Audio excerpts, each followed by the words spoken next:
Bon, allez, Bessimcha Vetuv Levav, Chanukah Sameach, Lechaim Livracha. Qu'on soit tous inscrits et scellés pour une bonne année dans la joie de la Chassidoute et la joie de la Géoula qui commence immédiatement. Voilà, que ce repas se continue dans le repas du Léviathan et du Shorabar avec le Yain Ameshomar pour faire les Chaim, un raisin que Dieu a gardé depuis le début du monde, duquel il va faire un vin. Moi, j'avais pensé au départ qu'il avait fait le vin déjà. En fait, non, il est dit qu'il a gardé le raisin, donc le raisin est resté intact tout ce temps-là, donc il a vieilli dans le raisin même, au lieu de vieillir en fût, ça va être un Beaujolais nouveau, et c'est ça ce qu'on va boire pendant le repas de la Géoula. Voilà, ce repas dont le Kiddush va être fait par David Ameler, le roi Melech Mashiach. Voilà, on le dit dans les deux sens. Alors que ce cours il soit pour la revenue immédiate d'Entriat Hametim de Chaim, Charles Chaim, voilà, c'est Charles Chaim, Ben Idel Mania, Myriam Mania, c'est ça? Ben Idel et Myriam Mania. Voilà, excusez-moi. Et puis également, mon portable, il le connaît par cœur parce que je monte toujours. Et également que ce soit Linou Nishma de Suzanne, voilà, Suzanne Gisèle Sarah Bat Messaouda, voilà, que ce soit Linou Nishma de Jacqueline Blanche Bat Berthe, de Jonathan, Refoua Shlema pour Jonathan Yosef Chaim Ben Malka, et Linou Nishma pour Eliaou Ben Sarah, Eliab Malkiel Ben Sarah, je me rappelle pas les noms des mères, c'est pour ça que je dis Ben Sarah. Refoua Shlema pour Erez Menachem Ben Sarah immédiatement. Et Zahra Batrana. Voilà, Zahra Batrana. On entend beaucoup de gens qui sont malades, des pauvres, qui sont. Voilà, et des gens qui sont partis. Voilà. Et donc, ils sont partis. Ils sont de l'autre côté, mais ils sont avec nous. De l'autre côté de nulle part. Et nous sommes là entre les deux. C'est-à-dire, tout ça, c'est assez étrange pour nous signifier que, compte tenu que la Géoula vit avec nous déjà, donc on ne peut pas dire que comme dans les siècles précédents, les âmes nous ont quittés, elles sont parties. Donc les âmes ne sont pas parties. C'était déjà une discussion chez les Rébim, le fait qu'on ne rentre pas au Gan Eden, comme Shmuel Hanavi qui n'a pas voulu rentrer au Gan Eden jusqu'à la venue de la Géoula.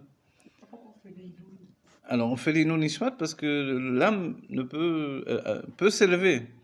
L'idée du Gan Eden, c'est, on va dire, c'est l'après-vie. Or, dans la conscience que le Rabbi nous a donnée dans notre situation aujourd'hui, c'est que la mort a été mise en réserve d'un certain point de vue. Vous voyez ? On assiste à un système qui équivaut à la mort habituelle, telle qu'elle a été pendant des siècles, et en même temps, il se passe quelque chose qui est entre la vie et la mort. Comme le fait que nous sommes, d'un certain point de vue, des sortes de morts vivants aujourd'hui. Vous voyez ? C'est nous le retour des morts vivants. C'est quoi les morts vivants ? C'est-à-dire qu'on est vraiment entre la vie et la mort sans le savoir. Et c'est pour ça que le monde commence à avoir cette conscience-là. Et que tout est en train de s'interrompre et que la société subit un grand changement parce que tout ça sont vraiment les guerres du Mashiach. En même temps, il y a ce qui se fait au sein même des peuples avec Ishmaël. Dans le bon, il faut voir le bon aussi, ce qui se fait, les accords de paix, les accords commerciaux, etc. Sous-entendu qu'il y a un bureau chez Ishmaël qui commence à arriver. Et n'oubliez pas la parole des Rabbim, on la voit chez l'Admoram Saïd, le Rabbi l'a répété. Le dernier exil, c'est l'exil de Ishmaël.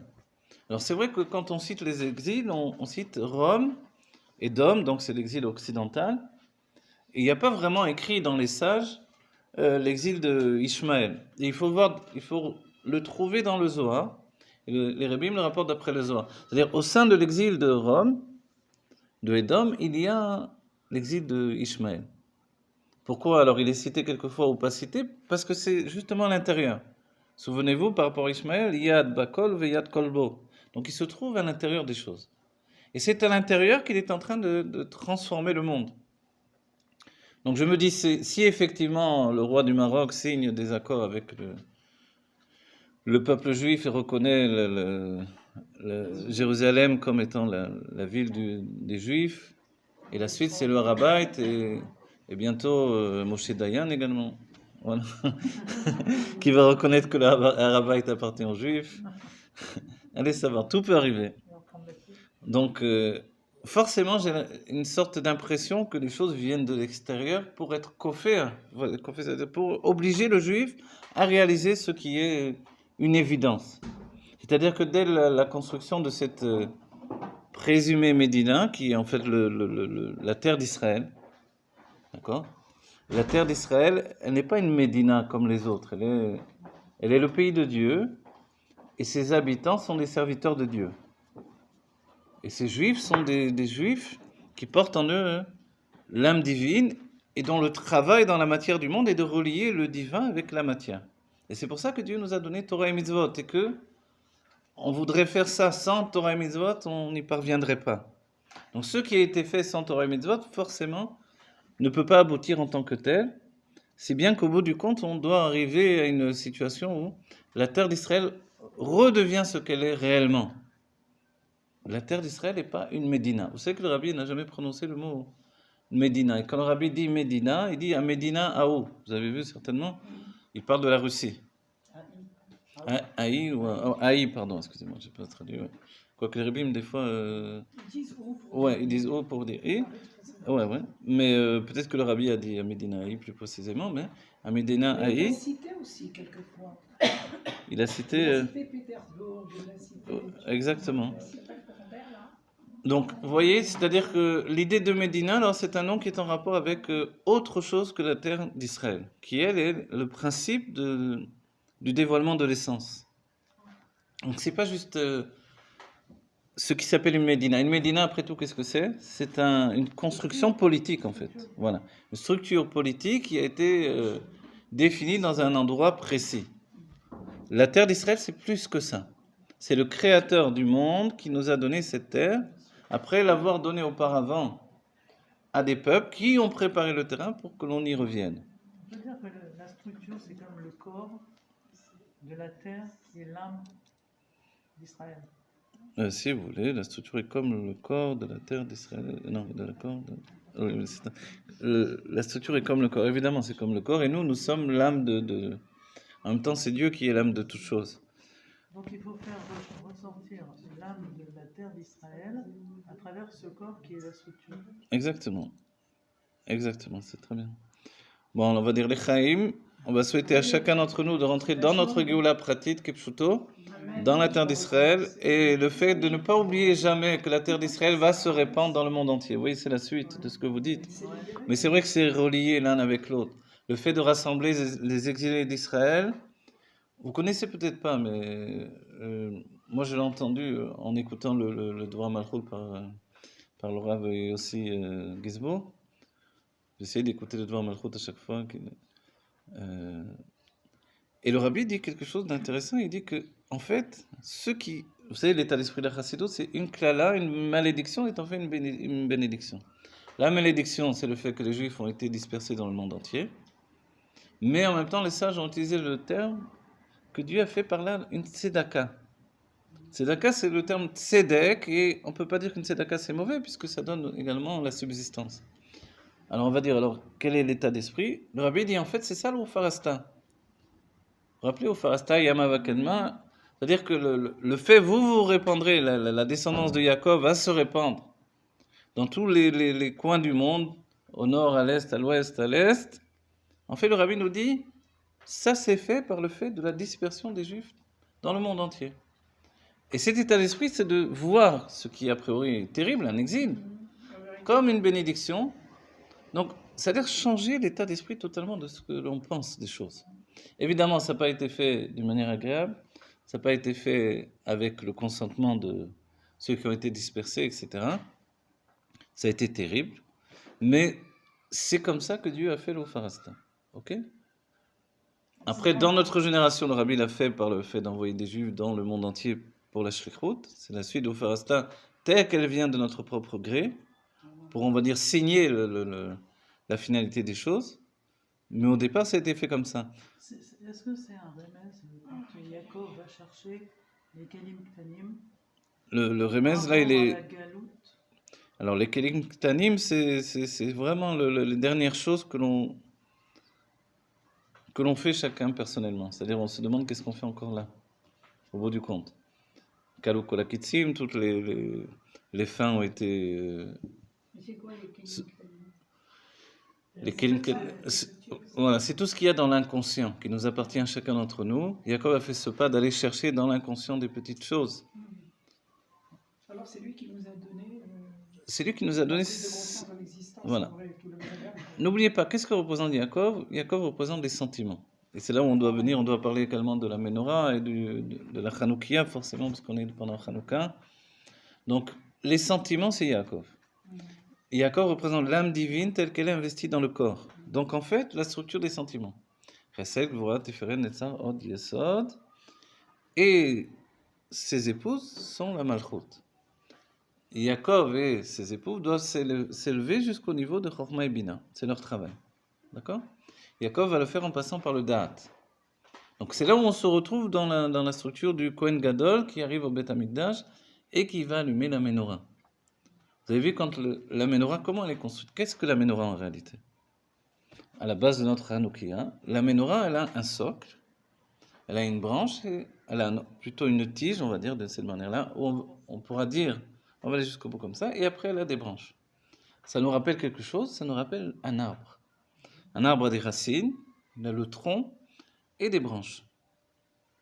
Et au bout des branches, il y a des fruits. Vous voyez? C'est exactement la même chose.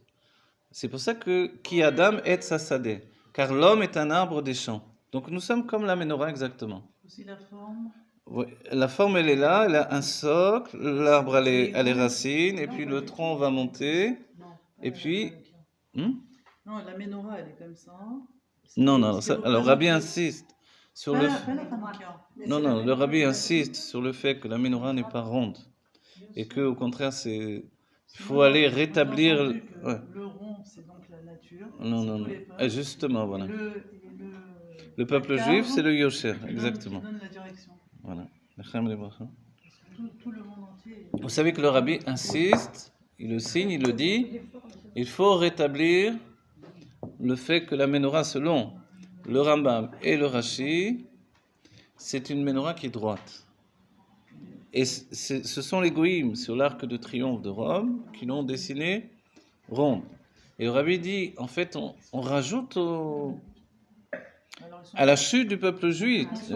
Oui, on rajoute à la chute du peuple juif quand on dessine la Menorah telle qu'elle est ronde. Ça, c'est d'un certain point de vue l'asservissement du peuple juif dans les nations. Mais nous, on doit la dessiner avec toute sa force, sa puissance. Elle est droite. Cette droiture, c'est justement les kaveh alarson. C'est des lignes qui s'élèvent et qui élèvent la lumière de manière avec une grande force, pas quelque chose qui se répand. Pourquoi le cercle? On va dire le cercle, c'est comme vous avez dit. Les Igoulim, ce sont les non-juifs, avec leur source de vitalité qui vient des Igoulim, donc les influences qui viennent des cercles. Et puis nous sommes le peuple juif qui est Adam Hayashar. Le Adam Hayashar, c'est le peuple juif, l'homme droit. Cet homme droit, c'est chacun d'entre nous, et nous sommes un homme droit avec une puissance particulière. Et quand on prend conscience de cette puissance, on commence à briller, à éclairer le monde. Donc en fait, c'est un arbre, la Menorah. D'accord? Et ces racines qui sont sur le sol viennent de l'essence de Dieu, et puis elles nous élèvent vers le haut, vers les mondes. Vous savez qu'il y a Évidemment, il y a des pirouchim, mais la plupart du temps, on rapporte qu'il y a un escabeau. Le Kohen Gadol montait sur un escabeau, d'accord, pour allumer la Menorah. Et quand il monte sur l'escabeau, il y a 3 marches. À quoi correspondent ces 3 marches? Aux 3 mondes de la séparation. Donc, Asiya, Yetzira, Bria. Et les branches elles-mêmes, elles sont dans le monde de Hatzilut. D'accord? Donc, quand les branches sont dans le monde de Hatzilut, comme notre Seder de Pessah, comme tout ce que l'on fait, c'est relié au monde de Hatzilut, on doit toujours revenir à Hatzilut. Hatzilut, le monde de l'émanation.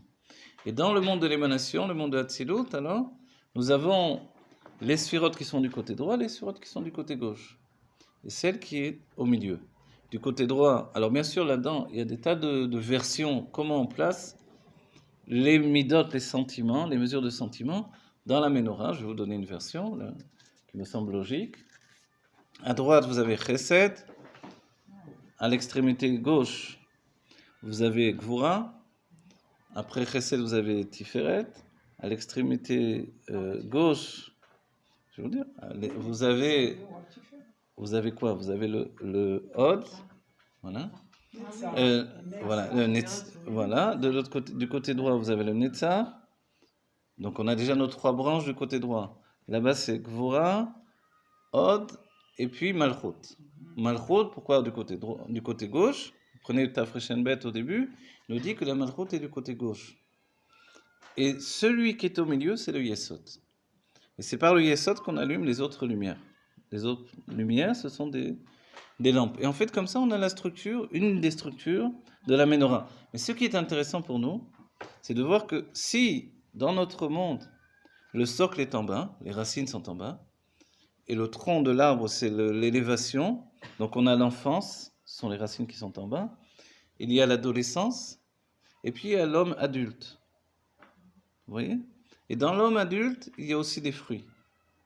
Si bien qu'on peut se dire, alors on peut inverser les choses totalement. L'enfance avec les fruits, les branches qui sont l'adolescence, et après l'adulte, le tronc. Et en bas, qu'est-ce qu'on retrouve dans ce cas-là? On retrouve l'inconscient ou le subconscient, plus précisément.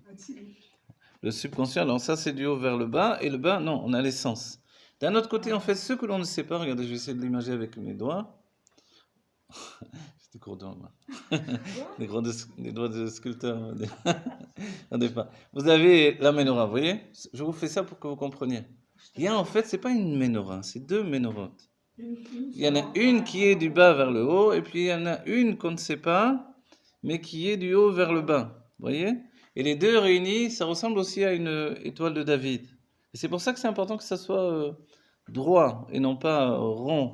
Alors comment on les allume alors, comment on les allume? Non, alors ça c'est Dieu qui l'allume.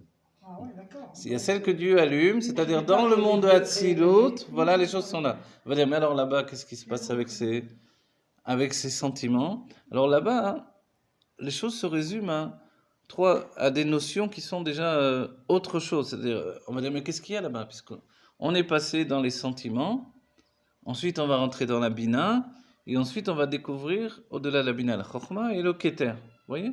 Donc en fait, il faut maintenant mettre en place ce qui est en haut. Vous comprenez ça? Vous suivez? On va dire, mais pourquoi c'est comme ça? Parce qu'il y a 2 sortes de lumière, n'oubliez pas. 2 sortes de mouvements. Vous voyez que la flamme a un mouvement. Une flamme n'est jamais immobile. Quand on allume la Hanoukia, on se rend compte que la flamme a un mouvement. Et elle-même, si on regarde bien, elle a 3 couleurs de feu. Pourquoi elle a 3 couleurs de feu? Parce que tout se sépare toujours en 3 niveaux. Comme l'enfance, l'adolescence et l'adulte, c'est Katnout jusqu'au niveau de Gadlut Rishon et Gadlut Sheni. Vous voyez? On s'élève de niveau en niveau. Donc dans les mondes divins, quand on est déjà dans le monde de Hatzilut, donc il y a toutes les sphirotes du monde de Hatzilut, et ensuite on a une fusion de Chokhmah et Bina, et on rentre dans le Keter. Ça voudrait dire qu'en réalité, à partir du Keter, il y a encore une sorte de menorah qui se répand. L'idée de la menorah, ce sont les racines, tout simplement. Et par les racines, on élève. On va dire, mais comment ça se fait que les racines, alors, elles sont dévoilées? Vous voyez? Si je dis la menorah, ce sont des racines, alors c'est un arbre renversé. Vous voyez? C'est-à-dire que le socle devient la tête, le corps ne bouge pas, il est toujours là. Et puis les racines, ce sont finalement ces sentiments. On va dire, est-ce que c'est logique d'expliquer les choses comme ça? En fait, il faut savoir que les sentiments ont leur source dans le Keter. La source des sentiments dans le Keter, c'est que le chesed devient le plaisir, donc il devient Tanoug, tandis que la Gvura devient Ratson. On va dire, alors, peut-être qu'il manque un élément, c'est le Kavem Saï. Le Kavem Saï, la ligne du milieu, pardon. La ligne du milieu, c'est ce qui s'appelle Chokhmah Stima. Chokhmah Stima, c'est à la fois de la volonté, donc il y a comme la Gvura de la volonté, et en même temps, il y a cette Chokhmah. Et la Chokhmah, c'est déjà la sagesse de la Torah. Et la Torah, elle a pour nature d'être Tiferet. Donc il y a déjà un équilibre de 3. Vous voyez?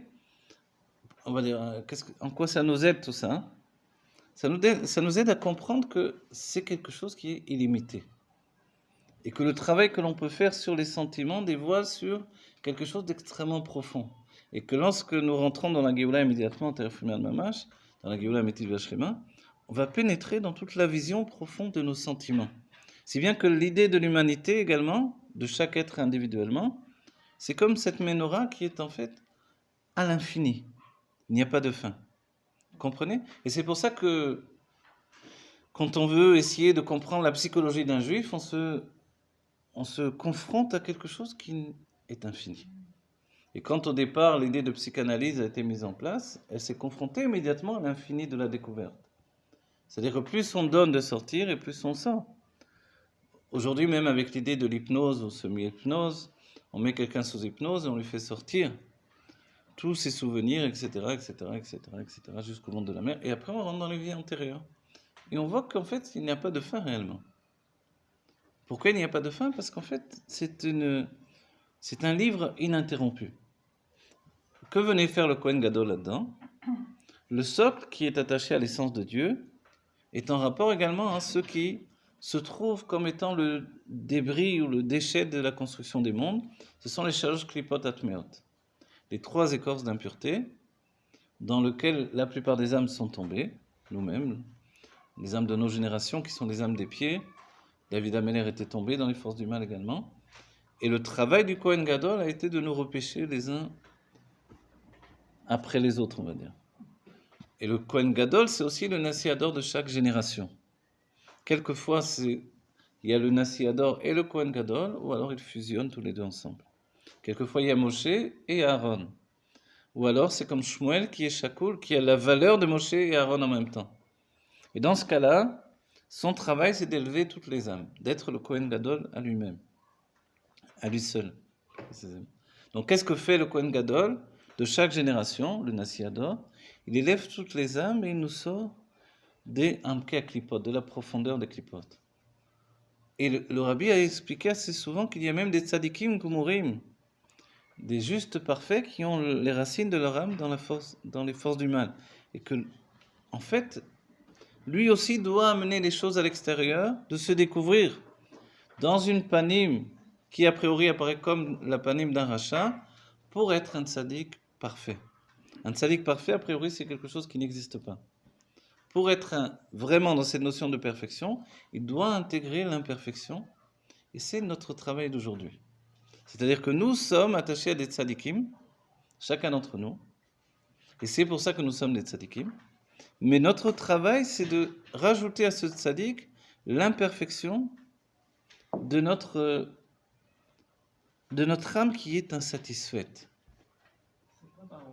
C'est pas barreau. L'insatisfaction de l'âme, c'est le propre de, a priori, celui qui n'est pas tzaddik. Le tzaddik, ce qu'il a de particulier, c'est qu'il est satisfait. Donc, compte tenu qu'il est satisfait, rien ne bouge également. D'un certain point de vue, il ne peut pas entraîner la Géoula. Parce que même s'il est dans une maison, on peut citer des tzadikim, qui vivaient dans des conditions terribles, une maison avec le toit qui est troué et l'eau qui coule à l'intérieur, Rabbi Zusha par exemple, et puis il était heureux. En fait, on aide le tzaddik à nous aider à nous en sortir. Ce que je voudrais que vous compreniez, c'est que le tzaddik, c'est vous. Comprenez? Oui, voilà. Quand le rabbi nous dit nous sommes des tzaddikim, c'est pas que ça a été repêché en dernier recours, allez, on fait une tova. Non, c'est que nous sommes la finalité de tzaddikim qui ont établi leur perfection dans des siècles précédents. N'oubliez pas, on nous dit que nous sommes les âmes, les réincarnations de l'époque de la sortie d'Égypte. Vous voyez? Comme nous sommes les réincarnations de la sortie d'Égypte, en fait, on va dire, mais c'était une horde de tzadikim, une génération de tzadikim alors. Et au début du monde, c'était nous dans les géants également. Alors, comment ça se fait? Alors c'est toujours les mêmes qui reviennent d'un certain point de vue. En fait, les âmes reviennent toujours dans des conditions différentes. Et aujourd'hui, nous sommes le petit détail qui fait toute la différence. C'est-à-dire, nous sommes la part de l'humanité avec toute la... Vous voyez, si on va dire un mot des Tunisiens, toute la khasra comme ça. Oui, et c'est pour ça que... Qu'est-ce qui caractérise notre génération? C'est ça, ce côté-là, de dire... Ouais, on n'en peut plus, quoi. On n'est pas content, on est insatisfait. Je suis une drôle de tzaddik. Voilà. On va revendre. Vous savez, je me suis rendu compte en venant sur le chemin, en voyant tous ces gens masqués, je me suis dit que forcément, c'était pas un bal masqué, mais je me dis que notre makif, il a été touché très fortement. Vous avez cette impression quand vous enlevez le masque, on dirait que vous êtes à nu comme ça, il y a quelque chose qui manque. Vous savez pas ce qui vous manque parce que ça touche vos makifim, le makif à Karov, et puis on voit que ça touche le makif à Rachok, tout le monde a des masques également. Donc cette notion, les makifim, donc ce qui nous entoure, qui est l'inconscient, le fait que ça a été touché aussi fortement, ça agit sur nous, qu'on le veuille ou non. Ça agit sur nous, mais plus fortement que ce qu'on a pu penser. Je vous assure. Hein? Voilà, ce que je veux dire par là, que les gens ont des masques, vous pouvez dire, je m'en fiche qu'ils ont des masques. C'est pas vrai, on s'en fiche pas. Ça nous touche profondément. De sortir dans un monde où tout le monde a des masques, on se croirait à Tchernobyl, on se croirait, vous voyez, en Chine. Hein? En Corée, ma Corée. Non, ils sont tous malades, il y a plus de... Vous comprenez, ça s'agit sur nous. A priori, on se dit, mais c'est la galoute totale. Qu'est-ce qui se passe? C'est la galoute totale. Mais comment ça se fait, puisqu'on nous a annoncé que la Géoula est déjà là, et que la Géoula est déjà là, et qu'on voit que dans le monde, des choses se transforment, la mentalité même arabe, et des pays arabes est en train de se transformer par rapport au peuple juif, etc. Ok, donc on voit que la Géoula rentre dans notre vie de plus en plus. Et du côté des goïms, et du côté de notre vie personnelle. Mais en même temps, le sentiment de fragilité est plus grand que jamais. Enfin, moi, je le ressens. Un sentiment de fragilité extrême qui vient du fait que le monde a été touché. Le monde a été touché dans le point le plus sensible, le plaisir de vivre. Vous voyez? Vous croyez que c'est rien, le plaisir de vivre? Pour des âmes comme nous, de notre génération, on est touché dans notre essence. Pour le Benoni, il va dire, ah, j'aurai moins de Yetzara, je n'irai pas au restaurant, etc. Mais pour notre génération, on a terminé donc tous les Birurim, forcément, on dit, pourquoi tu irais au restaurant, puisqu'on a terminé les Birurim? C'est un peu ça, vous voyez, il se passe quelque chose. Moi, je trouve que c'est bon, ça, c'est surtout qu'on a été touché dans notre besoin d'aimer. Moi, je trouve qu'on nous a carrément coupé les ailes. On n'est plus capable d'aimer. On nous empêche d'aimer. Alors, expliquez. Tous ceux qu'on aime. Par exemple, Les enfants. Mais tous. On ne te donne pas la possibilité de les voir. On ne te donne pas la possibilité de voyager, d'aller les rejoindre. Alors, On ne te donne pas la possibilité de kiffer tes petits-enfants. Voilà, maintenant. Il y a une petite qui était symptomatique, qui au vide. Alors, du coup, mes enfants, ils sont encore 2 semaines en bidou. Mais c'est quoi ce truc-là, Séverine? Exactement. Alors, vous voyez, c'est le plaisir de vivre qui a été touché, en fait. L'inverse. Donc c'est pas bien. Écoutez, d'abord, on doit se dire tout ce que fait. Aline, on doit se dire que tout ce que fait Dieu est bien, donc même ça, même si on ne le comprend pas, bien sûr, comme vous, je souhaite que le côté négatif disparaisse immédiatement, évidemment. Et j'ai pas envie de nous voir continuer d'être avec des masques, parce que de rester, si vous prenez un bus avec un masque, à la fin du voyage, vous êtes étouffé, quoi. Mais on étouffe déjà, regarde. C'est-à-dire, 30% d'oxygène. vous arrivez, vous êtes dans les vapes à force de respirer vos gaz carboniques. Hein? L'inverse, c'est l'ivresse Quand ça ne de... dérange pas. Hein? Quand ça ne dérange pas, au contraire, on... Ça ne la dérange pas, hein? Ah, ça ne vous dérange pas? Non, Ah, moi, ça me dérange Nadine, beaucoup. ça ne te dérange pas? non, Non. au contraire. Mais comment tu aimes, toi, avec un masque? Même, on en a Non, ça veut parlé. dire que ça me donne du bitarfon.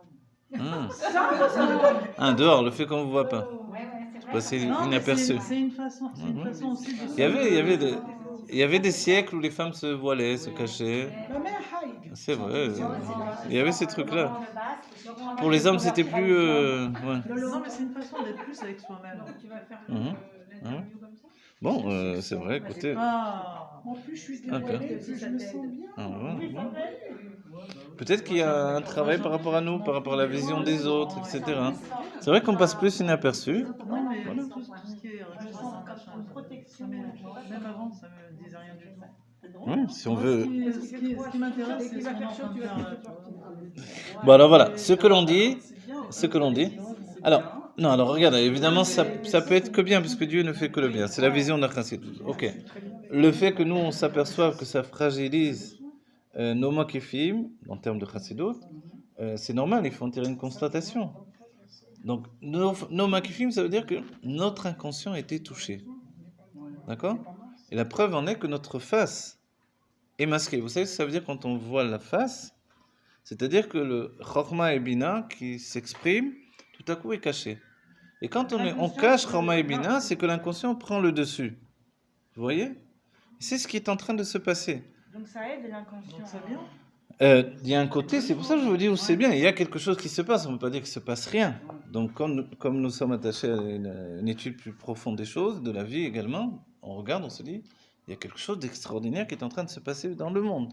C'est-à-dire, au lieu que Chorma et Bina s'exprime comme auparavant, le visage dévoilé, le visage est masqué, tout à coup, c'est l'inconscient qui doit s'exprimer.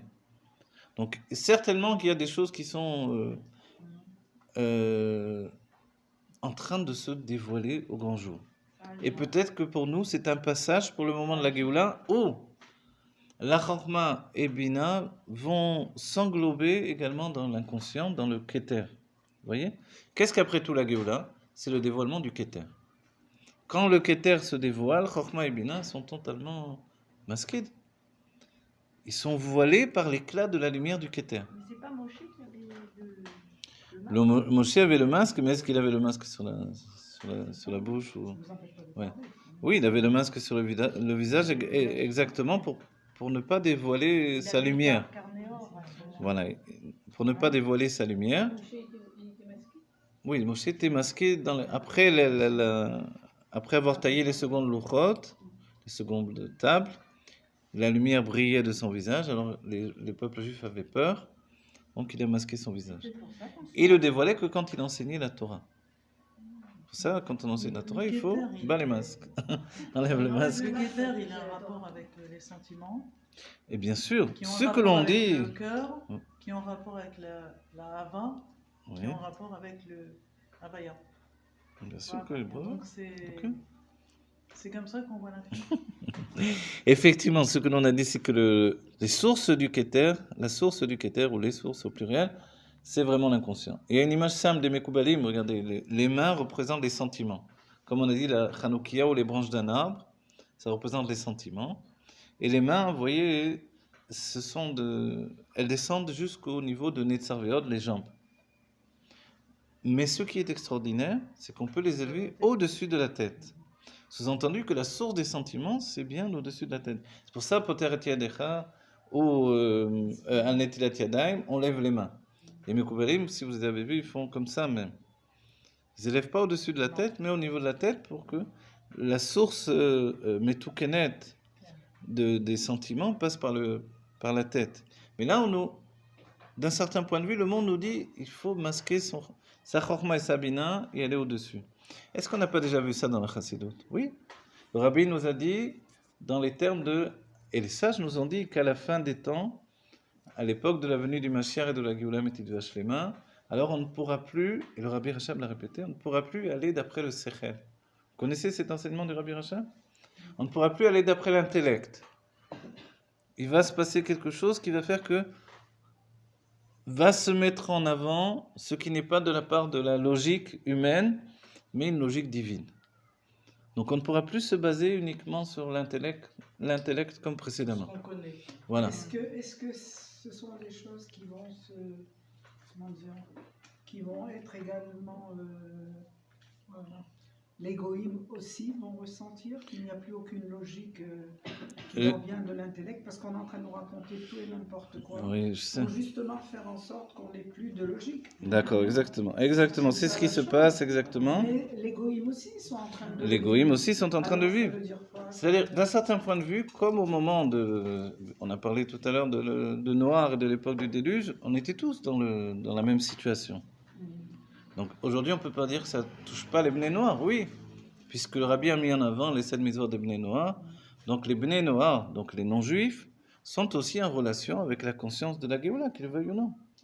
C'est-à-dire que s'ils prennent sur eux les 7 mitzvot des Bnei Noirs, de ne plus faire de l'avodat zara, de l'idolâtrie, et ne plus manger du membre d'un animal vivant, etc., les 7 mitzvot, de se conduire comme des hommes en réalité, tout simplement. De redevenir humain, au sein même d'une humanité qui a pu devenir animal, ou alors machine. On a toujours une déviation. La déviation, elle est soit vers l'animal, donc on peut dire que Darwin a bien arrangé les choses dans l'état d'esprit, puisqu'on vient de l'animal, il n'y a pas de raison. Les Allemands également avaient l'idée de redevenir comme le sanglier de la forêt ou quelque chose comme ça. Vous voyez? C'est quoi cette image de rattacher, de choisir l'animal ou de choisir l'homme ou de choisir la machine? Et le juif se place au milieu. Ve'atem kruim adam. Nous sommes l'homme.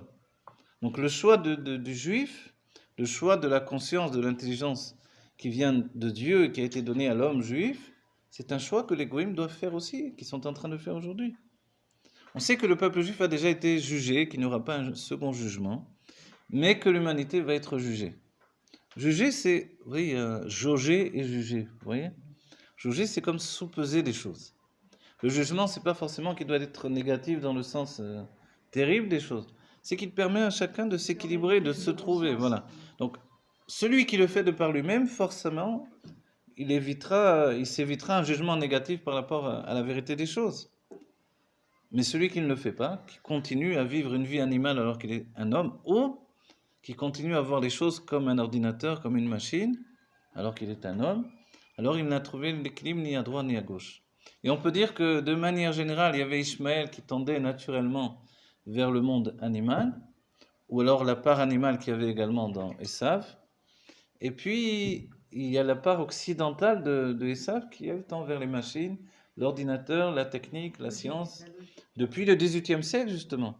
Parce qu'au XVIIIe siècle, la science a tranché son attachement aux valeurs de la foi et l'attachement avec Dieu. Vous voyez, avant le XVIIIe siècle, les savants étaient également religieux, il n'y avait pas une grande problématique par rapport à ça.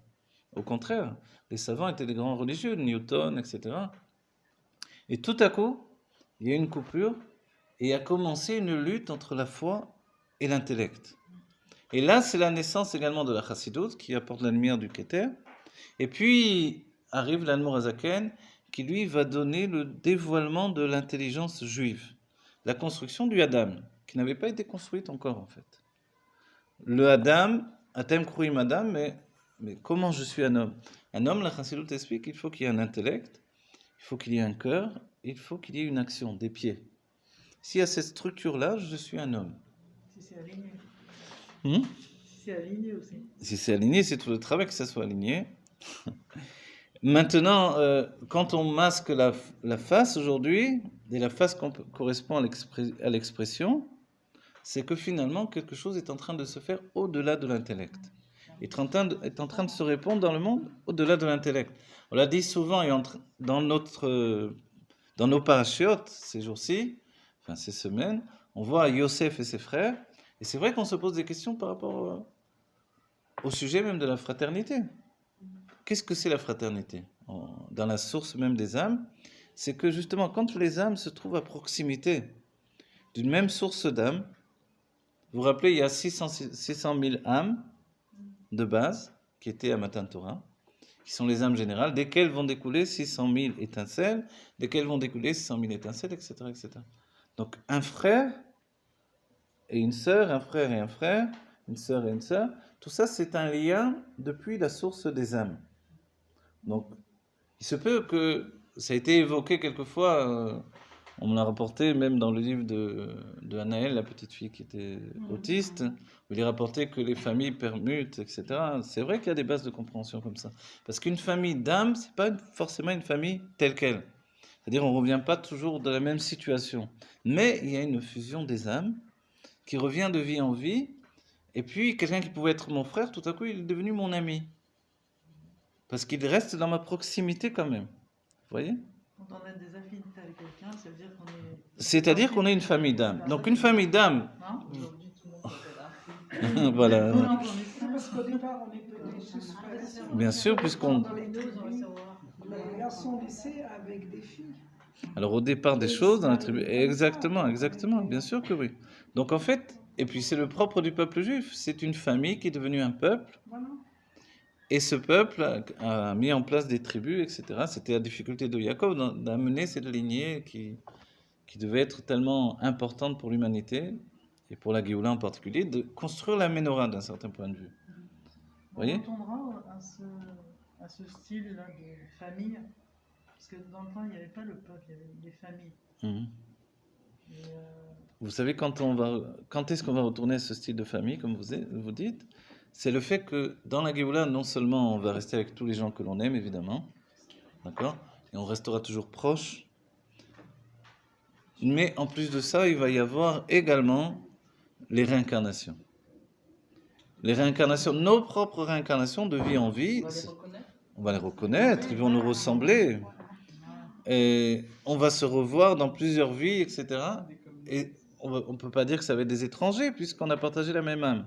Simplement, l'âme a plusieurs parties, lesquelles contiennent plusieurs parties, donc à chaque fois, ça a été un agencement différent de l'âme, vous voyez?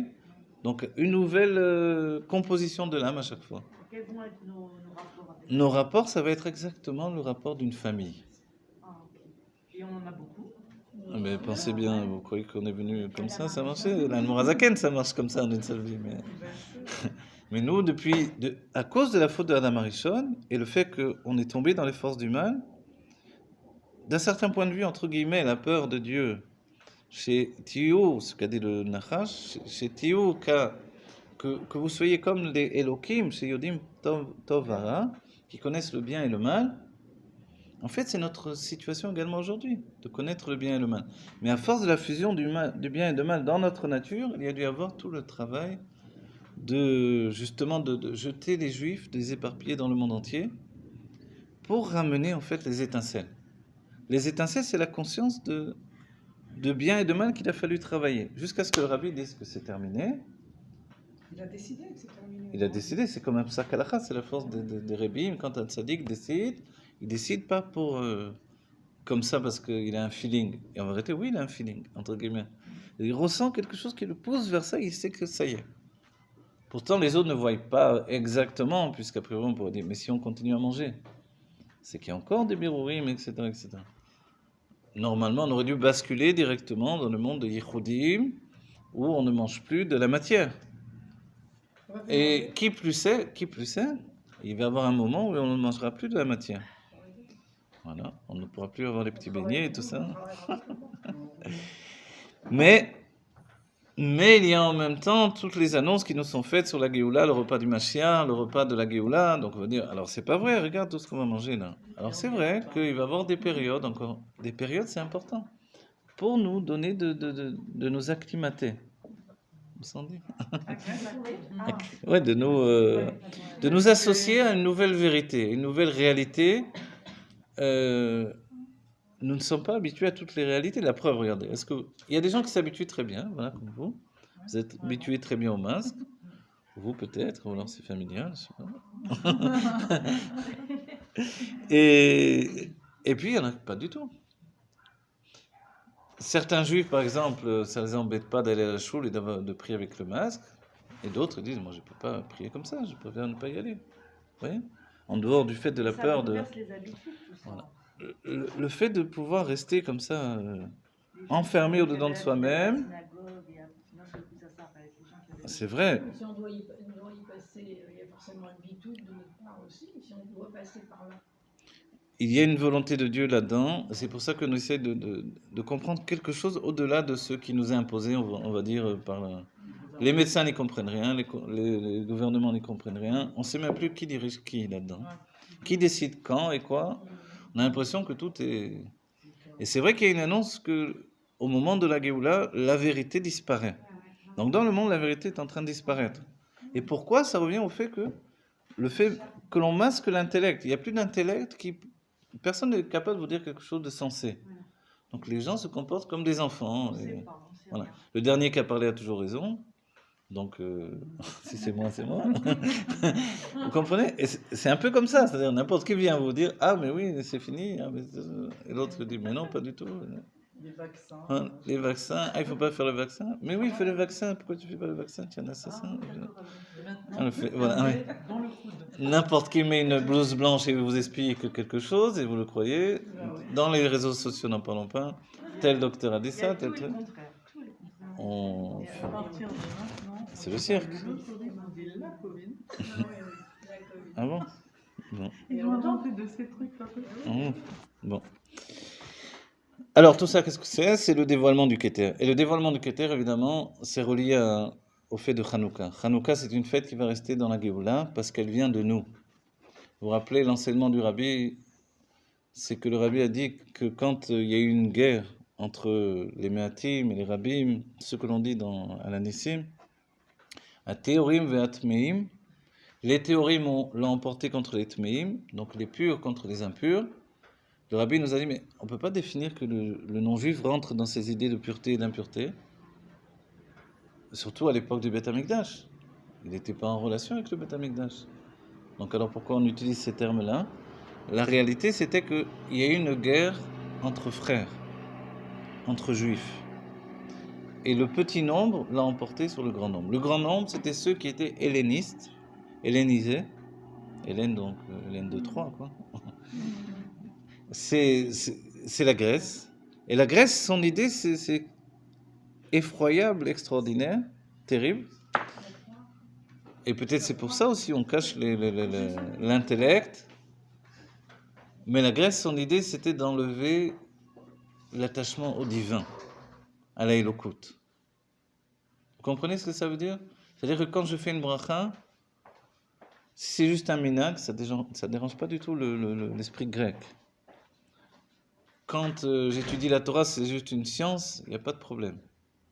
Mais dès le moment où je comprends bien que tout ça c'est divin, et que tout ça c'est une décision de Dieu, qui n'est pas basée sur la logique, en réalité, je suis en train d'affirmer que je suis un être divin, moi aussi. Et ça c'est insupportable pour l'état d'esprit d'un peuple qui a mis en avant l'homme. Vous voyez? L'homme avec sa beauté personnelle, avec sa logique. La beauté, la force, la logique, ça c'est l'homme en particulier. La beauté, Voilà. les Grecs, ils ont voulu abaisser Yud. Alors, ce qui dit dans les... Il y a Vav, il y a Noun. Bravo, c'est très bien. Exactement, bravo. C'est bien, vous écoutez plein de cours. C'est très très bien. Effectivement. Alors, c'est une belle image que vous avez dit, de tirer le Yud, il devient un Vav, et ensuite il devient un Noun, c'est la Nephila, c'est cette image-là, ça devient Yavan, effectivement. J'ai entendu du Rav Sirtou, non, comment ça, Citruk, pardon, il y a un Rav qui s'appelle Citruk, je crois. Citruk, il y a un Rav comme ça aussi. Le Rav Citruk, pardon, j'ai pas trop l'habitude de l'écouter. Le Rav Citruk, le père, oui. Et je sais pas pourquoi, j'ai écouté un cours, tac, il est venu le cours de Rav Citruk, j'ai écouté. Il a dit une chose très très belle. Il a dit que Yavan, donc c'est l'aile de Yavan, ça vient de Yafet. Et Yavan, vous voyez, c'est ces trois lettres-là de Yud, Vav et Nun. Et le peuple juif, en fait, on sait il y a même, bon ça il n'a pas dit, mais dans le cours, il y a le fait qu'il est dit que Yafet va résider dans les tentes de Shem, vous vous rappelez? C'est-à-dire que dans la Torah, il y a aussi une place pour le grec. C'est vrai que les sages ont dit que la plus belle langue, en dehors de l'hébreu, c'est le grec. Le grec ancien, sans doute, je ne sais pas comment il a évolué. Oui, la Torah a été traduite en grec, et c'était la traduction la plus fidèle, c'était en grec. Les sages l'ont dit. Donc, on va dire, il y a effectivement une grande culture, on ne peut pas le nier, ce serait imbécile de le nier d'ailleurs. Mais alors, si c'était une grande culture et qu'il y a eu même, Platon a étudié avec Yirmiyahu, etc., il y a eu même des études en commun, etc. Et puis le fait d'intégrer tellement de mots grecs dans notre jargon de Yehudi, dans l'étude de la Torah, vous voyez, Korah Yuli, le Yuli en question, toutes les notions de Nefesh Abahamit et Nefesh Asichlit, ça vient des Hippocrates également. Donc on va dire, c'est beaucoup quand même. Puisque nous, on a fondé notre lexicon, on va dire, notre lexique, notre... Voilà. En fait, tout ça, ça n'est vous avez l'impression, d'un certain point de vue. Tout ça, oui, les mois qui étaient des mois c'est vrai, des noms d'Avodazara. Tout ça, on va dire... alors, ça veut dire qu'il a bien résidé. Donc, pourquoi il y a eu une guerre? Et la guerre, elle est justement parce que si c'était un peuple, depuis Yafet, qui dépendait de la beauté, donc Tiferet, la beauté, l'harmonie, et que tous les canons de la beauté viennent de l'époque des Grecs, en fait. Les Romains n'ont fait qu'actualiser les canons de la Grèce, ils ont rajouté des petits trucs, mais la base, elle était déjà mise en place. C'est-à-dire la beauté du corps humain et de l'esprit humain. D'accord? Donc ça aboutit à la science et tout le côté physique et des Jeux Olympiques qui se continuent encore aujourd'hui. Donc on peut dire qu'on vit dans un monde grec. Oui, il n'y a pas de différence. Le monde moderne est un monde grec, mais même s'il est américain, même s'il est... Ok. Et en fait, il dit une belle image, il dit la différence entre Yavan et le peuple juif, c'est un tzaddik. Ouais, Sion. Voilà, Tzion. Tzion qui représente le Beth Amikdash. Tzion, c'est cette notion-là, le retour à Sion, comme on dit en français. Tzion, c'est juste qu'il y a toute la beauté de Yavan, l'intelligence de Yavan dans la Torah, dans le peuple juif, mais on rajoute un tzaddik. Et le tzaddik, c'est le fait, justement, que je ne vais pas simplement d'après la logique et le sens de la beauté, mais je vais également d'après ce qui dépasse l'intellect totalement. Et ça, c'est le tzaddik. Ve'amer kulam tzadikim, aujourd'hui nous sommes tous des tzadikim, donc on est en phase de se confronter également à ceux qui dépassent totalement la conscience, c'est-à-dire on rentre dans l'inconscient. Rentrer dans l'inconscient, c'est vivre avec quelque chose qui dépasse en fait l'humanité habituelle. Et c'est vrai qu'on est touché, on a dit, j'ai dit tout au moins, dans le plaisir de vivre. Et le plaisir de vivre pour le juif c'est quelqu'un qui aime vivre. En termes communs, on dit c'est un kiffer le juif. Bien Ouais. sûr, la boucha. Donner l'air des vadouillots, donner l'air des... Le juif, c'est un bon vivant. La brique, la brique. Pourquoi? Parce que Dieu a créé le monde à partir du désir d'avoir du plaisir. Donc, Itava lo Akadosh Baruch Hu liot lo dira betartonim, ça a laissé une trace profonde. Dieu a eu un désir qu'il lui soit fait une maison ici-bas. Donc, forcément, ce désir-là de Dieu, il devient une réalité quand nous avons du désir également de vivre bien dans ce monde. Et c'est grâce à ça que l'on réalise la Géoula également. C'est-à-dire, dans d'autres générations, on va dire, ça c'est un poison, il faut s'en débarrasser. Donc, on va te mettre des masques, on va t'empêcher de vivre.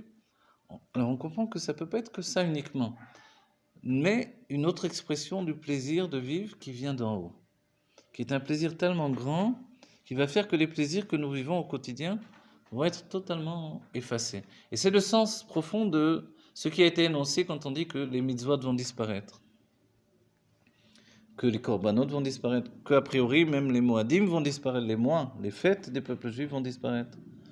Alors on va dire, mais comment c'est possible? Alors notre judaïsme, il disparaît quoi d'un certain point de vue?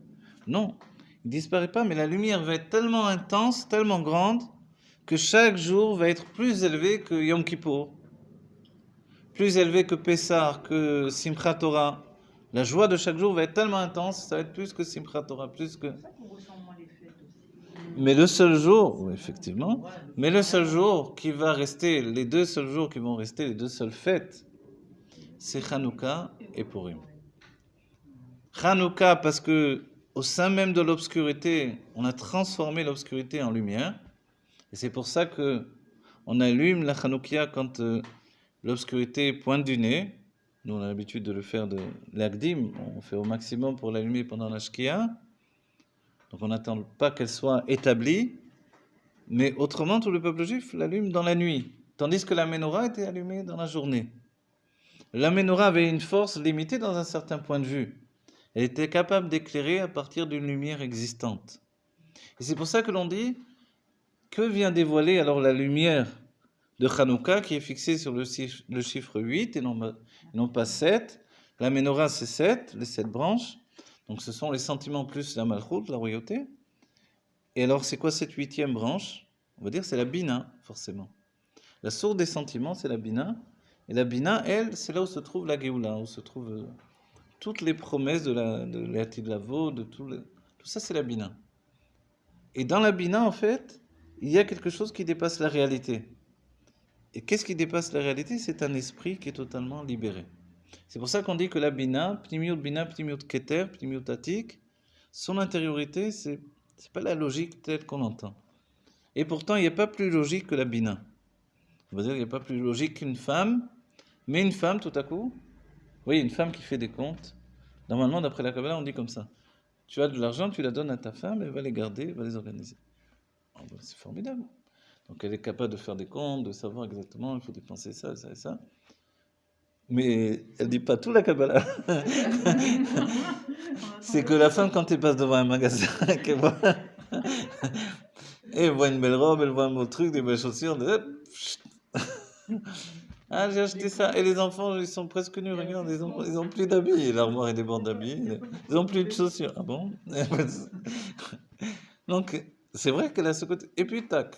Ça, c'est la pénétration du Keter, qui fait que la logique est bousculée par le désir. Et l'homme, lui, quand il se tient à quelque chose, il est capable de se tenir. Il est comme ça. Il est jusqu'au symptôme le plus étroit, il est capable de se tenir. Il est capable, hein. Les hommes sont formidables pour ça. D'ailleurs, il n'aime pas dépenser, il n'aime pas acheter. C'est la nature de l'homme. Il préfère se contenter de ce qu'il a. Tu nous connais ou quoi? Je me connais. Vous connaissez nos maris ou quoi? C'est bizarre ça. Je ne peux pas te donner des pétettes. Vous voyez, parce que l'homme, c'est l'intellect, plus intellect que la femme. Mais chez la femme, il est plus dévoilé. Il ne donne jamais l'argent à la femme s'il est comme ça. Alors voilà, c'est pour On ça va que dire ça aussi. voilà. Quand l'homme a commencé à s'apercevoir que c'était quand même dangereux de donner l'argent à sa femme, alors voilà. Mais la femme a une arme de son côté, parce qu'on va dire, alors l'homme, il a plutôt l'air radin dans ce qu'on explique là, c'est qu'il est plus sage, il est plus prudent, on va dire. Voilà, il a la prudence, parce qu'il est le date. Elle a datan kala. C'est le Keter qui l'emporte, alors voilà, le désir il est plus fort. Mais l'homme, il est prudent. Comme il est prudent, effectivement, on peut dire, alors il se prive, il prive sa femme, il prive sa famille dans ce cas-là. Mais il y a un atout du côté de la femme, c'est que l'homme a besoin d'être fier de lui et il a besoin de faire plaisir à sa femme également. Il y a ce truc en lui. C'est-à-dire que quand sa femme n'est pas bien, normalement, ça doit le déranger profondément. Vous voyez? S'il n'est pas bien, c'est-à-dire si la femme lui fait la tête le matin avant qu'il parte au bureau, ça y est, il a gâché sa journée, quoi. Toute la journée, c'est une mauvaise journée. L'homme, il est comme ça. Tandis que si il lui a fait plaisir le matin, il s'en va content, sa journée, c'est une bonne journée. Et c'est comme ça. Alors on va dire, mais alors il n'est pas si cartésien que ça. Il n'est pas si réaliste que ça, parce qu'il n'est pas capable de détacher ce petit problème qui est un détail. Il n'est pas capable de se dire, bon, c'est rien, c'est un détail, ça va aller mieux quand je vais revenir.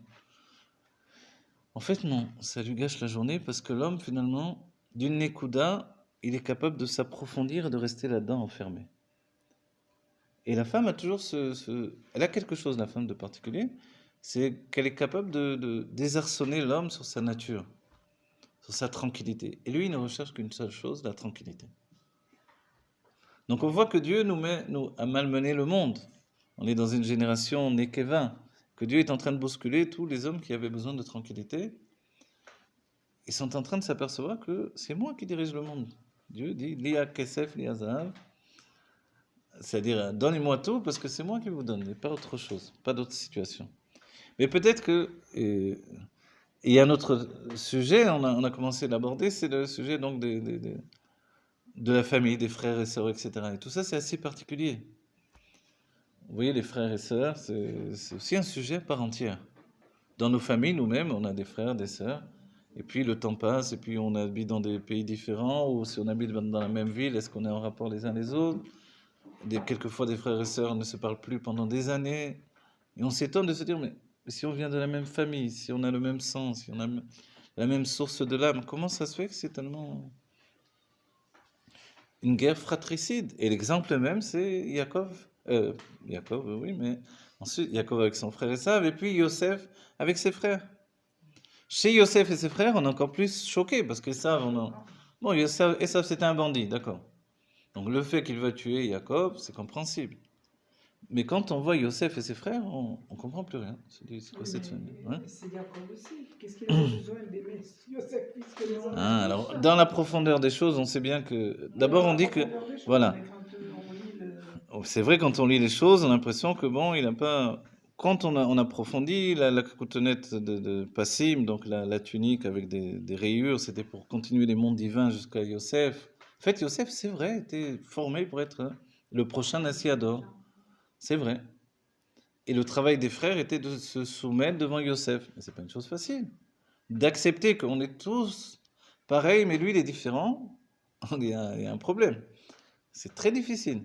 Et ils n'étaient pas au niveau de pouvoir le considérer. L'Admorazaken nous dit plus. Ils étaient tous dans le monde de Bria. C'était des âmes de Hatzilut qui est dans le monde de Bria. Donc l'émanation, mais dans le monde de la création. Tandis que Yosef était largement au-dessus, il était vraiment dans le monde de Hatzilut comme les Havot. Yosef est au même niveau que les Havot. Même s'il y a 3 Havot uniquement, Yosef a un niveau extraordinaire. Et effectivement, les frères devaient recevoir le Shefa Eloki, l'influence divine, par l'intermédiaire de Yosef.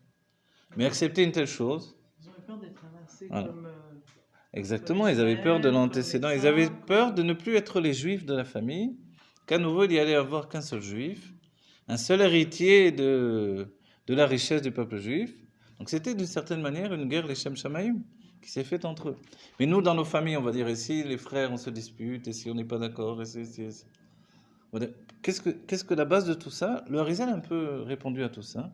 Il nous dit quand il y a 2 âmes qui prennent la vitalité d'une même source, en fait, il en suit une lutte entre les âmes. Et cette lutte fait qu'il y a des griefs très très prononcés. Le premier exemple de la Torah, c'est Caïn et Hevel, évidemment. Les 2 premiers frères, catastrophe. Catastrophe. À un tel point que il a tué son frère. On va dire jusque-là, et après ça continue, ça fait que continuer en réalité. Et celui qui est l'aîné, c'est pas vraiment l'aîné. Et à chaque fois, Yaakov lui-même, alors il va continuer jusqu'au bout, puisque Yaakov va même, pour les petits-enfants, il va bénir celui qui n'est pas l'aîné avant l'aîné, etc. À nouveau, il y a quelque chose qui se fait, qui fait qu'il y a une lutte intestine dans la famille. Pour celui qui s'est le plus occupé des parents, pour celui qui a été le plus attaché à la mère, le plus attaché au père, celui qui était égoïste, celui qui a fait ce qu'il faisait, celui qui s'est sacrifié, celui qui ne s'est pas sacrifié. On va dire, mais ça, ce sont des choses humaines, mais qu'est-ce qui se cache là-dessous? Là-dessous, c'est le fait que, comme il y a une même source de vitalité, alors on ne se rend pas compte que plus on est en harmonie, plus on est à même de partager la lumière divine qui, elle, n'a pas de fin. Vous voyez, on va dire, si un des frères est devenu très riche, comme le Rambam avec son frère, le frère du Rambam finançait les études du Rambam. Le Rambam pouvait se consacrer, il s'est consacré pendant une bonne période à l'étude, grâce à son frère qui payait tous ses besoins matériels. Issachar et Zevulun qui, eux, avaient compris la chose. Donc en fait, si Dieu organise que l'un est devenu riche et l'autre est moins riche, l'un habite en Khoutsaretz et l'autre se trouve en Eretz Israël, où c'est pas toujours très facile avec la Parnassa, il est évident qu'il doit penser à son frère et donner en fait ce qu'il a besoin pour sa survie. Parce qu'en réalité, en lui donnant, il reçoit lui-même de son côté. Et c'est ça qui est extraordinaire. La même source d'âme fait que quand on donne à son propre frère, on reçoit en partage soi-même. Parce que c'est ininterrompu. C'est pas une somme telle qu'elle, Aleph, Bet, ou 1000, ou 3000, ou 4000. C'est qu'en fait, et la tzedaka, on dit qu'elle commence par sa famille. Sa famille proche, c'est vraiment ses propres enfants. Et après, ce sont ses frères, ses sœurs, etc. En plus de ses propres parents. Ça, c'est une chose importante. Et pourquoi? Parce que tout ça, c'est une construction générale. C'est pas juste une famille, des parents, et après qui ont des enfants qui vont tous chacun partir de leur côté. Non, en fait, c'est une famille d'âmes. Et ces familles d'âmes doivent se construire côte à côte en réalité. C'est pour ça que c'est une bénédiction quand vous êtes des sœurs, que vous habitez proches les unes des autres. On peut dire, ouais, c'est prise de tête, etc. Mais il y a une richesse là-dedans. Quand on va dans le même chemin, on sait qu'on véhicule une même vitalité et on doit être capable de comprendre qu'en aidant une sœur, un frère, comme au jour premier de l'enfance où c'était facile de s'aider, de s'entraider, dans la suite également, on le fait et on renforce en fait les liens de l'âme et la construction de notre famille. Et c'est ce qu'auraient dû faire les frères de Yosef, comprendre qu'il est différent, mais il est notre frère. Il y a dans des familles, quelquefois, je ne sais pas moi, dans la mafia même, il y a le fait, c'est mon frère, je vais m'occuper de lui, je vais l'aider, peu m'importe qu'à un moment il a voulu me tuer, aujourd'hui je vais lui sauver la vie. Vous voyez ces trucs comme ça? On va dire, comment ça se fait? Comme il y a une entraide entre les peuples, alors il y a le fait d'aider un autre frère. Au bout du compte, ça s'élargit, c'est toute l'humanité. Avec Esav, finalement, c'était un juif au départ qui a mal tourné. Avec Ishmaël, c'était un cousin. Donc il y a une sorte d'immense famille de l'humanité. Et on doit tous comprendre qu'on est en train de tous prendre de la même source d'âme. Mais malgré ce, il y a quand même une famille proche, des enfants qui ont vécu dans une même maison, avec des mêmes parents, même s'il y a eu des divorces, etc. En réalité, si on peut s'entraider, il faut le faire, c'est certain. Je ne dis pas ça pour qu'on m'envoie de l'argent, mais parce qu'il faut en prendre conscience, surtout dans ces parachutes-là, et surtout dans cette période de la vie où, effectivement, certains vivent des moments durs, très durs, par rapport à la parnassa, et il vaut mieux que ce soit notre famille qui nous aide que plutôt que ce soit des étrangers. Parce qu'en donnant à son frère, on se donne à soi-même. Parce que c'est la même source de vitalité. Et si c'est parti d'un côté plutôt que d'un autre, en vérité, c'est juste une décision divine que celui qui a, comme le frère du Rambam, donne au Rambam. Vous voyez ? Le frère va donner à sa sœur ou va donner à son frère. Et ça, le fait de rester groupé, ce n'est pas d'être égoïste et de ne pas penser aux autres, mais d'abord de penser à nous-mêmes. Et c'est bien pourtant de donner au yeshivot et d'acheter un sefer Torah, etc., etc. Mais au bout du compte, s'il y a des juifs qui n'ont pas de quoi vivre, qui n'ont pas de quoi payer leur loyer, pense d'abord à ça. Vous parlez du maaser? Je parle du maaser, bien entendu. Je parle de donner son maaser, et je parle de donner de la tzedaka, d'aider dans la mesure du possible chacun. Le maaser, c'est ce que l'on doit d'après la Torah. C'est-à-dire que si je gagne 1000 shekels, je vais donner 100 shekels, vous voyez, etc., etc. Ça, c'est le maaser, je suis obligé d'après la Torah. Bien sûr, il y a des gens qui ne sont pas obligés parce qu'ils vivent dans une situation où ils ont encore tellement de dettes et ils n'arrivent pas à rejoindre les deux bouts, mais à la base, c'est comme ça. Le maaser, c'est d'après ce que l'on gagne. Okay. Il y a le maaser, bien sûr, qu'au lieu de le donner à ci ou à ça, il faut d'abord s'inquiéter de la survie. Surtout aujourd'hui où finalement les bateknessi, je ne suis pas en train de dire de ne pas donner, hein, c'est très bien, il faut le faire, bien sûr. Mais avant, pensez d'abord à votre propre famille. Si mon frère est en train que Dieu préserve, de mourir de faim et que moi, j'achète un sefer Torah pour mon père, mais attends, ton père, qu'est-ce qu'il préfère? Vends le sefer Torah et donne-lui à manger à ton frère. Non, c'est pas mieux, c'est plus humain, plus logique. Oui. Surtout que si les bateknesset vont rester fermés, il va y avoir personne là-bas pour prier. Ah oui. Donc vous comprenez, non, à tout choisir. Et je dis pas qu'il faut pas acheter des sefer, il faut le faire, bien entendu, on en a besoin et c'est bien, c'est une grande bracha et chacun doit. On peut encore participer par l'écriture en achetant des psukim, etc., etc. Mais d'abord, viens, sauve celui qui a besoin. Et ça, c'est très important. Et plus que jamais, c'était important, comme aujourd'hui. Il faut le faire. Je le dis parce que peut-être qu'on n'en parle pas, et qu'on oublie de le dire, et on oublie d'en parler, et qu'on a l'habitude de dire toujours, donner au yeshiva, donner au bateknessi, donner aussi. Mais au bout du compte, quand un juif ne peut pas se payer son loyer, ne peut pas s'acheter à manger, ne peut pas payer son électricité, c'est pire que tout. C'est une fragilité qui est au-delà de tout. Donc voilà. Alors la tzedaka, c'est tout ce qui est au-delà de... Voilà, au-delà du maaser. Voilà. Le maaser, c'est une base, et la tzedaka, alors c'est... Alors il y a le fait que le rabbi ait dit, bien sûr, c'est dans le Tanya, hein, bien sûr, que l'on puisse donner 20%, c'est le mieux. Alors 20%. Et c'est toujours le maaser. C'est toujours le maaser. Et la tzedaka, il n'y a pas de limite. Celui qui a besoin, on lui donne dans la mesure. Quand j'ai pas, quand j'ai, je donne. Voilà. À chaque fois qu'on nous propose, c'est une mitzvah on nous propose d'accomplir. Il y en a qui ne donnent pas du tout le maaser. Mon mari n'a jamais donné le maaser. Je ne sais pas. L'importance.